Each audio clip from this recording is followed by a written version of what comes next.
আম্মু কি করো তুমি? ঘর মুছি। তুমি ঘর মুছছো? তোমার ঘর মুছতে বলছি আমি। হ্যাঁ, তোমাকে ঘর মুছতে বলছি। রাখো, আমি মুছবা না। না, তুমি মুছবা? আরে আমার কাজের মহিলা। দেখো তোমরা সবাই আমার কাজের মহিলা দেখো কাজ করতেছে। কাজের বেটি রহিমা। তা আসসালামু আলাইকুম, আপনারা সবাই কেমন আছেন? আলহামদুলিল্লাহ, আল্লাহর রহমতে আমরা ভালো আছি। তো সকাল সকাল আমরা দুমাজি কাজে নেমে পড়লাম। তো রুষা কিন্তু বেলকনি পরিষ্কার করতেছে, আর এদিকে আমি ঘর ঝাড়ু দিয়ে এখন ঘর মুছে নেব। আর ওই যে আমি যে কাঁথাগুলো আনছিলাম, মানে 2টা কাঁথা অনলাইন অর্ডার দিছিলাম, তো কাঁথা 2টা সুন্দরভাবে ধুইছি। তো এখন এটাকে ভাঁজ করে রেখে দিব।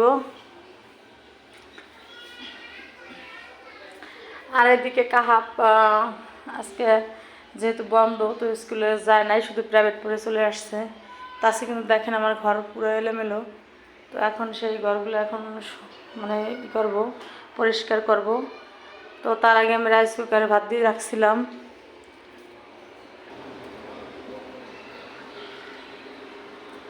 তো যেহেতু আমরা রাস্তার সাইডে থাকি, তো প্রচুর শব্দ হয়। যেরকম গাড়ি যায় সেরকম মানে বাচ্চাদের চিল্লাচিল্লি। তো আমি যেখানে থাকি তার পাশেই দেখেন ওই যে বড় রাস্তা। তো রাস্তা থেকে শব্দ হয়তো দেখা যায় না, কিন্তু মানে এত দূর থেকে দেখা যায় না।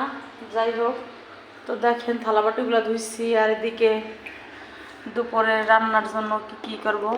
তো অনুষ্ঠান ছিল সেই বাড়ির, মানে সেই অনুষ্ঠান বাড়ির ডাল।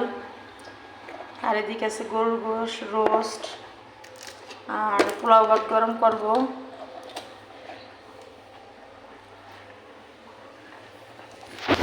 আর এদিকে সেই বিয়ে বাড়ির যে পায়েসটা সেটা গরম করলাম, কারণ আমার রুষা খুব পছন্দ করে, তো এই জন্য গরম করে রাখছো, যখন আর মনে চাবে তখন খাবে।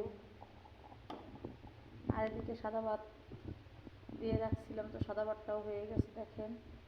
তো আজকের মতো কিন্তু আমাদের আর রান্না করা লাগবে না, মানে যা আছে এগুলো গরম করে খাইলেই হবে।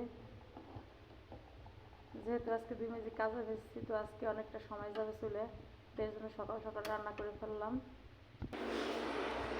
তো আবার সকালবেলা আমি আবার একটু নিচে হাঁটতে বেরিয়েছিলাম, তো তখন কিছু ডিম নিয়ে আসছি, মানে খালি হাঁসের ডিম নিয়ে আসছি। আর এদিকে চিনি ছিল না বাসায়, তো চিনি আনছি। ডাল ছিল না, সে ডাল আনছি।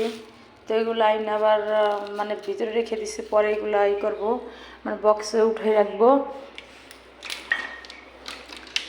আর থালাবাটি দেখেন সুন্দরভাবে গুছাই রাখছি। তো এরকম নানান কাজ করতে করতে দিন চলে যায়।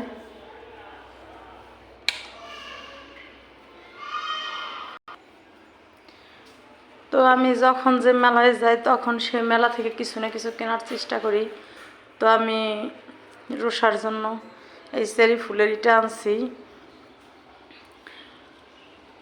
তো 100 টাকা নিছে আমার কাছ থেকে। তো এটাও দেখতে কিন্তু কত সুন্দর দেখেন, দেখা যাইতেছে। আসলে একদিন পরিষ্কার না করলে এই ঘর দুয়ার পুরো নোংরা হয়ে যায়। তো দেখেন বক্সটা কিন্তু আমি কালকে পরিষ্কার করছি, আজকে দেখেন বক্সের উপরে কি অবস্থা। তো যেহেতু আমি থাকি 3 তলায়, তো 3 তলা থেকে খুব মানে রাস্তার যে বালিগুলো এগুলো বেশি আসে মনে হয়। তো রাস্তা আর আমার বিল্ডিং প্রায় সেম সেম, এর জন্য এই বালিটা বেশি, নোংরাটা বেশি হয়। তো প্রত্যেক দিনকে আমাদের ঝাড়া মোছা লাগে। দেখেন আমার থাই গ্লাসের অবস্থা। তো আজকে থাই গ্লাসটাও পরিষ্কার করবো, মানে আজকে 2 মেজি ভেজছি, কাজ করে শেষ করতে হবে। আর এদিকে দেখেন কাহাব স্কুল মানে প্রাইভেট পড়ে আইসা বই খাতা পুরো এলোমেলো করে রাখছে।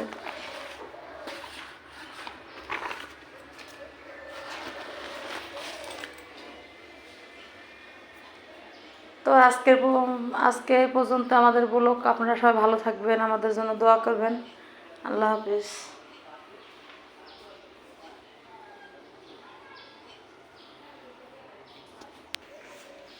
না কাজের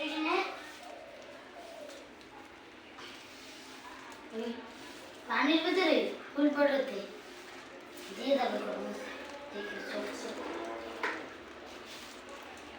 তো ওয়ালটাও কিন্তু দেখেন আজকে ঝেড়ে মুছে ফেললাম, মানে 5-7 দিন হয়ে গেলে মাকড়সা বাসা বেঁধে ফেলে। দেখেন আমি 7 দিন আগে পরিষ্কার করছি, তো এখনও আবার সেই সে বাসা। দেখেন কি পরিমাণ নোংরা জমছে, 7 দিন আগে আমি পরিষ্কার করছি, আবার যাতা হয়ে গেছে। তো মাকড়সার বাসাটা বেশি করে ফেলে, রুম নোংরা করে ফেলে। তো আজকে পুরো দেখেন রুমটা একদম ঝেড়ে মুছে পরিষ্কার করে নিলাম।